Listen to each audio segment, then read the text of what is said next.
Почему вот именно захват Акиматов, между прочим? Я скажу, при Назарбаеве пыток не было.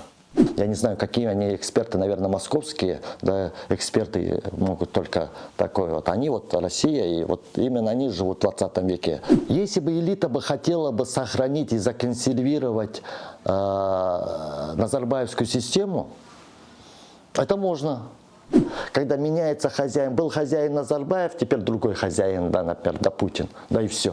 Политика временщиков. У них нет стратегии.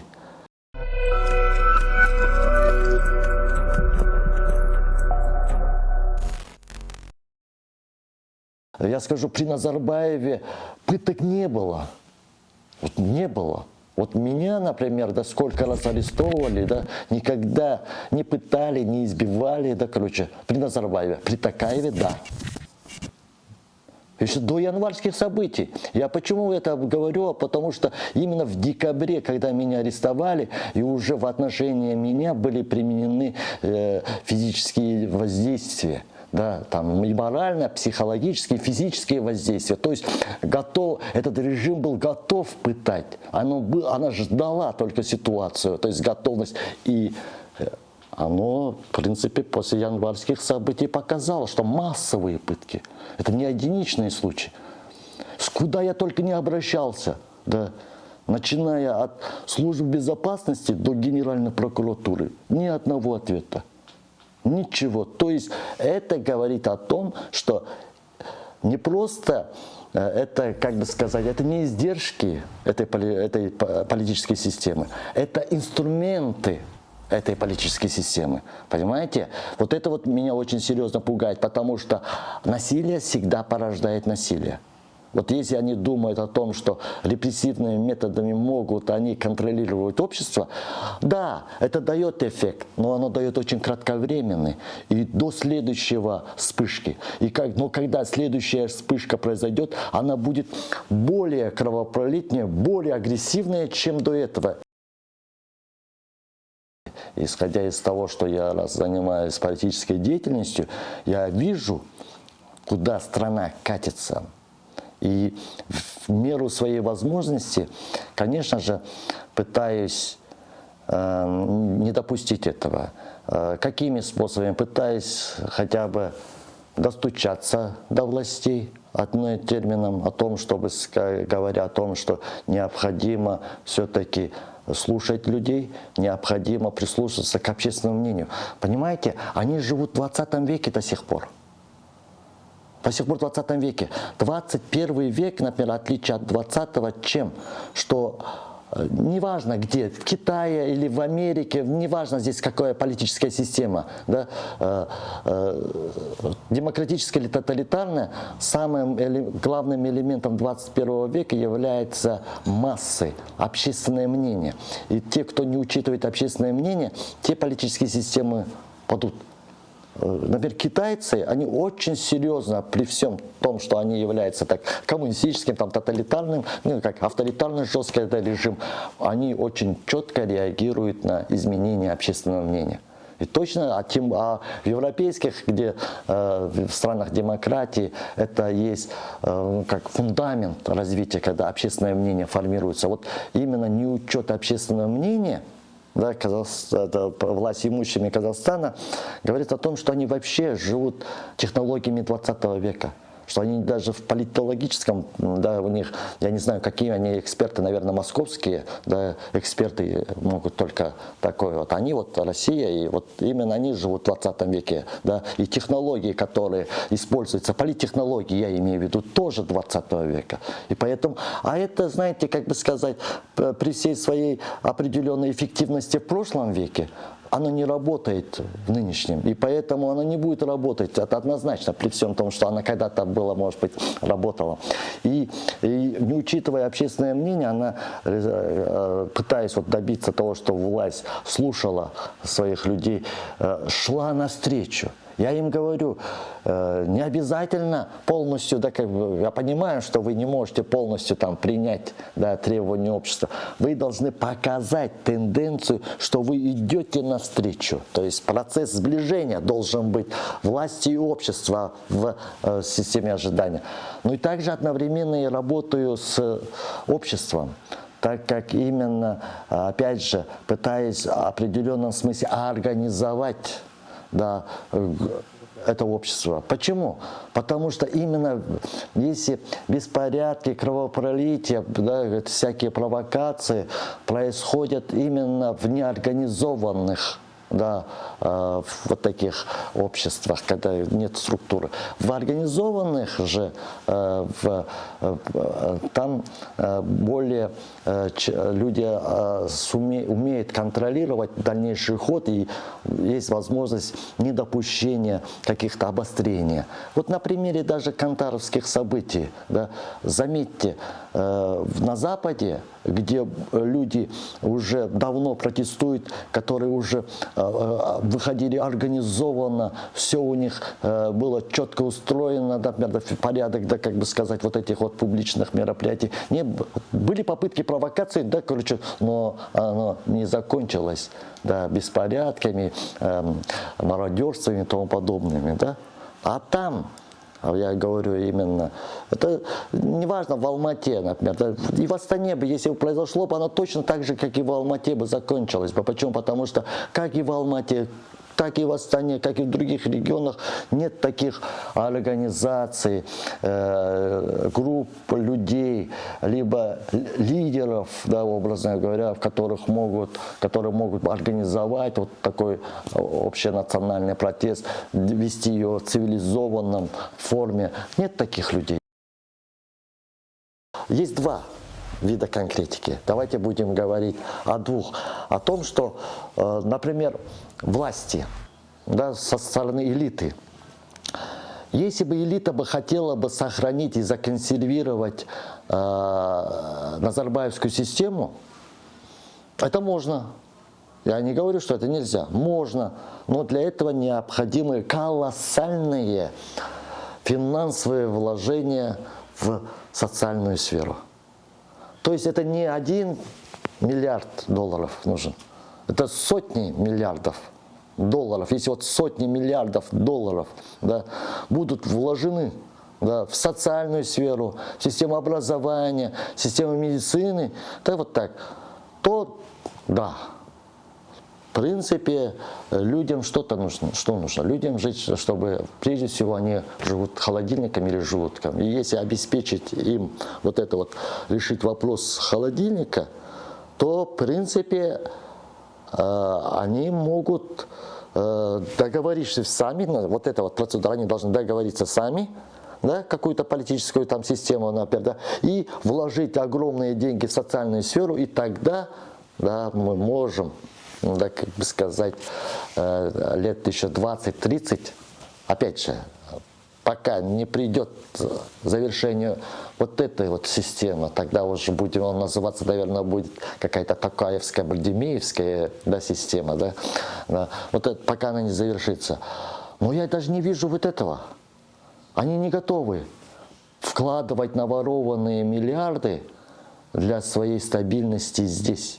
То есть они чувствуют нестабильность, но подготовить почву для того, чтобы искоренить этот признаки нестабильности путем вложения денег, например, да, я не вижу, наоборот, я вижу другую тенденцию вывоза, да, капитала. И, соответственно, это еще больше будет обострять такую ситуацию. То есть, вот если говорить со стороны политэлиты, да, должны быть очень огромные.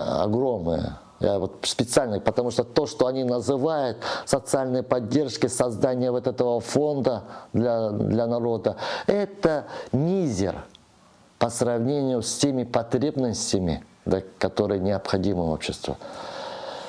Со стороны, но если, ладно, денег нету, да, если можете, то тогда власть должна дать более конкретные какие-то навстречу уже к требованиям и ожиданиям общественности.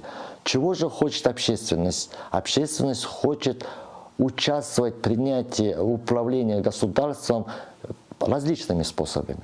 Через выборы, через политические партии, да, через какие-то иные общественно-консультативные через это. Но самое главное, общество хочет участвовать в принятии решения по вопросам не только социальным, но и по многим вопросам, вплоть до внешнеполитических моментов общество желает. И, соответственно, если власти создадут условия, например, как что должно сделать? Если денег нет, то нужно тогда бы это изменить, конечно, закон о политических партиях. Да, вот. Почему? Потому что изменить законы о выборах. Да. Вот достаточно этих двух действий, да, в которые могут, потом уже, конечно же, это очень системные, да, образно говоря, изменения, они приведут к изменению, трансформации всей системы. Почему? Потому что самая главная беда вот именно назарбаевской системы, да, вот, это отсутствие конкуренции. И если новая власть, да, или так называемая вторая республика, да, создаст конкурентную среду, то тогда вот это тоже было выходом. Почему? Во-первых, у нас есть очень много талантливых людей есть в различных сферах жизни, да, но почему-то они не во власти. А во власти у нас старики, шалдар, которые живут в 20 веке. Не обязательно они старики по возрасту. Они в основном все старики по мышлению. То есть они в головой там в 20 веке остались, и, соответственно, у них ничего нового они не видят. А вот есть очень много талантливых людей и, да, в Казахстане. И если бы создать конкурентную среду, то тогда бы эти люди пришли во власть бы и улучшили бы эту власть бы. Кроме того, именно эта конкурентная среда она бы намного снизила бы противостояние и агрессию в обществе. Почему? Потому что уже вот это вот не кровавых, там, не демонстрациях, уже как не беспорядках, не захватах, там, акиматах, например. Почему именно захват акиматов, между прочим? Это же по Фрейду это явное желание, например, принимать решения. Почему захватывать акимат? Да? Это показатель того народа, что народ хочет. Да? Так создайте условия для того, чтобы люди приходили в акимат не с палками избитыми, да, а с программами и победив, например, на выборах. То есть это маслихатские выборы честные, парламентские выборы честные, выборы акимов, да, честные. Тогда, я уверенно говорю, градус вот этой вот напряженности вот, политической, может быть, экономически этот вопрос не решит. Вот эта вот трансформация политическая, она не решит экономические проблемы сразу. Да? Но вот это вот политическое изменение, оно бы дало бы время для вот этой вот режима потихоньку решать и экономические проблемы. Для разгона, да? Да, для разгона. А без этого у них даже этого времени для разгона не будет.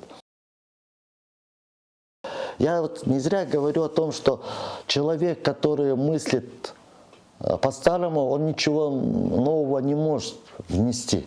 Тем более Ертысбаев, то есть сейчас сложившаяся ситуация, это результат и деятельности Ертысбаева тоже. Потому что вот этот Ертысбаев, как один из представителей, так сказать, назарбаевской системы, да, да, он же кричал, нам необходим просвещенный авторитаризм и тому подобное, что теперь нужно необходимо такой лидер, как Назарбаев. Он до конца. Да? И, соответственно, теперь бы, как бы сказать, когда все у разбитого корыта оказались, что эти люди могут предложить? Вот я, например, если бы они предложили бы, у них трансформация – это смена хозяина.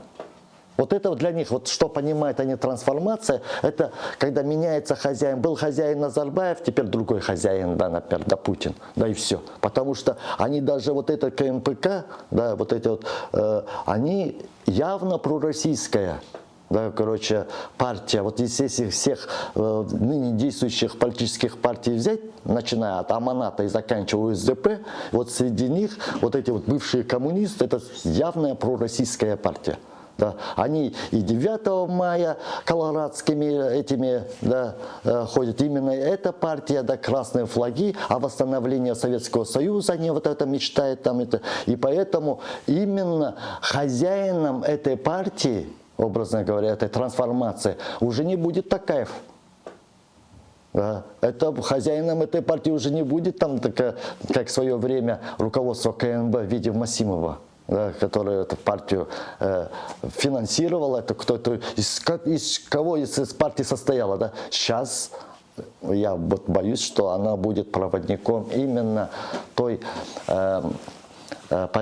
политические элиты, которые готовы ради сохранения своих экономических благ отдать суверенитет и независимость северному соседу. И вот этот вот именно флагманом, политическим флагманом, да, который будет эта партия.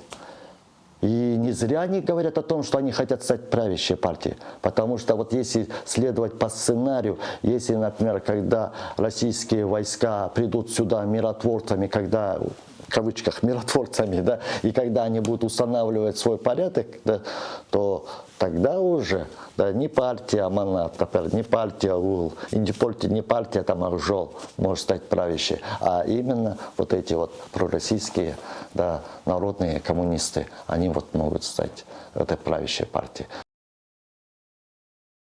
Ну, вообще, например, да, как бы сказать, если говорить о пропорциональной мажоритарной системе и какое соотношение должно быть, да, нужно исходить из анализа политической конъюнктуры, политической ситуации в конкретной вот ситуации у нас. Это не надо говорить о моделях где-то там, где-то если в Италии или во Франции, например, французская конституция стала нашим, да, короче, если во Франции вот так, значит у нас нет, нужно реальную конъюнктуру учитывать, да. И поэтому в свое время, когда была у нас 100% мажоритарная система, да, когда 100%, до 2007 года, мы, например, да, общественные деятели, говорили о необходимости, чтобы были депутаты также и по пропорциональному. Там, помните, только мало депутатов было, 10 депутатов. Мы говорили о том, что необходимо увеличивать. Почему? Потому что пропорциональная система нужна для развития политической, то есть партийной системы в Казахстане. То есть без этого тоже, да, партии не будут развиваться, если пропорциональная система.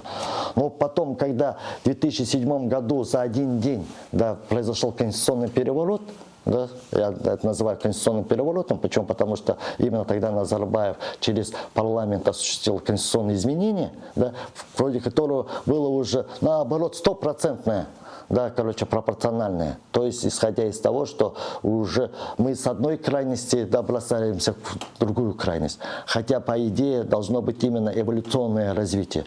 Сейчас, если исходить из реальной вот конъюнктуры, какой политической ситуации, которую можно сказать, исходя из той роли и значения политических партий, я бы сказал бы наоборот. 30% нужно по пропорциональным, да, потому что вот именно вот тот максимум, это максимум. Да. Политические партии сейчас не отвечают критериям современности. Они даже вот, не заслуживают даже 10%, не то что там 30%. Но исходя из того, что партийная система также необходимо развивать Казахстану, и для того, чтобы дать ей возможность вот такого вот свободного пространства для роста, вот предлагал бы, вот, например, наоборот, 30% пропорциональные, то есть партийные списки, а 70% по мажоритарные. Потому что все-таки политическая ситуация такова, что у нас любые политические организации, не только в виде каких-то объединений или учреждений, а даже политические партии, они персонализированы. То есть То есть, исходя из этого, у нас не дошло еще развитие политического сознания до объединения на уровне идей. Сейчас люди у нас объединяются вокруг кого-то конкретного человека. Ну, например, допустим, почему-то не называют ДВК, да, а называют аблязовцы. Не говорят ДПК, а говорят Мамай, мамаевцы. Да, короче, то есть по фамилиям, именам, либо лидеров каких-то политических партий. Вот эта вот персонализация, это есть признак недоразвитости политической системы, но то, что есть, то есть. Мы не можем же, как бы сказать, исходя из этого, только пеплом сыпать на голову, да, себе. Необходимо этим тоже использовать, и в данном случае вот, тогда нужно дать право этим людям, лидерам выражать себя где-то в стенах парламента, либо в стенах, например, да, маслихатов, там местные лидеры, тоже будет очень хороший. И к этому моменту, то есть дать возможность, ну, в среднем, если, например, сейчас мой вариант, это, наоборот, 30 пропорциональный и 70 мажоритарный, а если Токаев предлагает, наоборот, 70 это, то тогда 50 на 50. Да. 50 на 50, и при этом, да, как бы сказать, необходимо сократить, вот, например, да, количество депутатов за счет депутатов Сената, да, и увеличить количество маджлисменов. Да.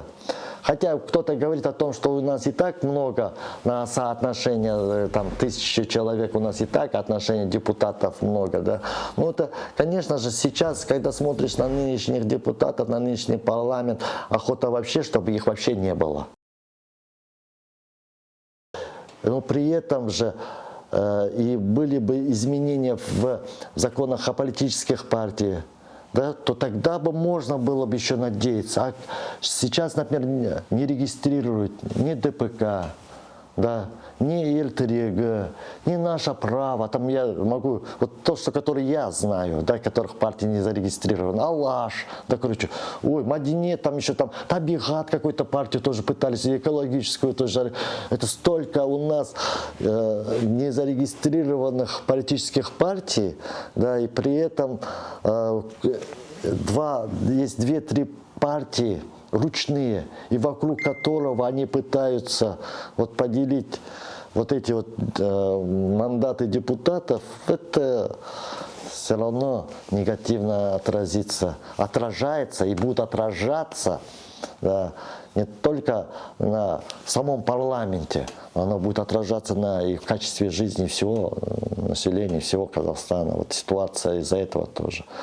Поэтому я не верю в эту реформу. Почему? Потому что к любой...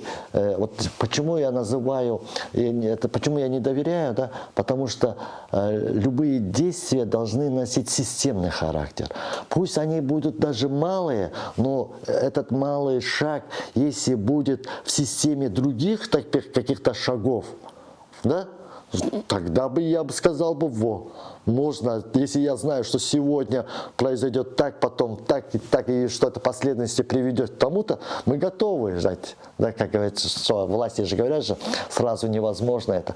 А когда ты видишь о том, что те или иные инициативы властей просто носят характер убаюкить, именно убаюкить, да, успокоить население, и которые при реализации вот этих изменений не будет никаких системных изменений, то тогда это неэффективность данной реформы. Вот в чем самая главная беда, что эти предложения, даже в некотором смысле даже положительные, вот я же говорю, 30% это все-таки уже есть понимание того, что есть возможность некоторым людям стать депутатами. Но опять же, прекрасно понимая, что какие у нас выборы, да, как идет отсев этих депутатов. Даже нуротановцев на прошлых выборах, так, короче, отсевали, не то, что там... Я прекрасно знаю, чем это закончится. То есть нет никакого именно системного изменения.